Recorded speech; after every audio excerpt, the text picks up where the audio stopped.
محترم فارمدارانو ته هم څه سپارښتنه ده چې هغوی په کمې تخمي ستونو نه استفاده وکړي تر څو د فارم اقتصاد هم ښه شي او نسل هم زر اصلاح شي؟ نو عموما مالداران باید کوشش وکړي چې ښه نسل انتخاب کړي، ښې ستنې ولګوي، ځکه چې که یو مالدار یوه ستنه لګوي القا کوي خپل مال ته یا غوایي ته به له غوایي نه خو اوس القاوې ډېرې ښې دي، ځکه یوه ښه ستنه که ورته ولګي ښې القا ورته کړي د هغه نسل پورته ځي. اوس مثلا دا ټیټ محلي نسلونه لګوي هغه نو چې خصای بچی راوزېږي نو هغه بچي قیمت له 20,000 15,000 نه جګ نه وي. بالکل. نو که چېرته ښه نسل انتخاب کړي، ښه صحیح نسلونه، ښه شیدو والا چې جسامت له لحاظه د شیدو له لحاظه هر څه ښه پورته نسلونه ورته لګوي نو د هغه قیمت به اوس دغه خوسیانو کې د هر یو له 1 لک نه پورته قیمت دی، 2.5 لک. که چېرته دا محلي نسلونه ورته لګېدل یو 20-25 روپۍ چا پورته نه. بالکل. یعنې د لر سپین غر مالدارۍ او زراعتي شرکت د تخمي ستنو نه چې کوم خوسی زیږېږي د هغې بیه هم جګې قیمت هم جګې و طبعا نو نسبت له محلي نسلونو ډېر جګي. دا اوس دا د هر یو نسل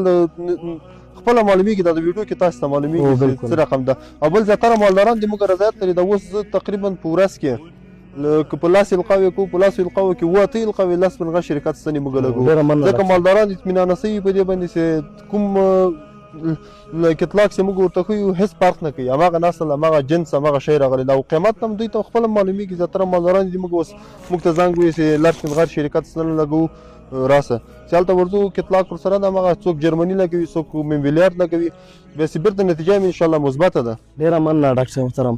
ګرانو مالدارانو که تاسو هم غواړئ داسې اصلاح شوی نسل ترلاسه کړئ یا فارم هم اصلاح کړئ نو د لر سپین غر مالدارۍ او زراعتي شرکت د جرمني هالسټین همدارنګه د انګلستان هیواد او د فرانسوي کوپکس مومبلیارد تخمي ستنو نه استفاده وکړئ تر څو کم وخت کې فارم هم اصلاح شي او اصلاح شوی نسل هم لاسته راوړئ. ډېره مننه.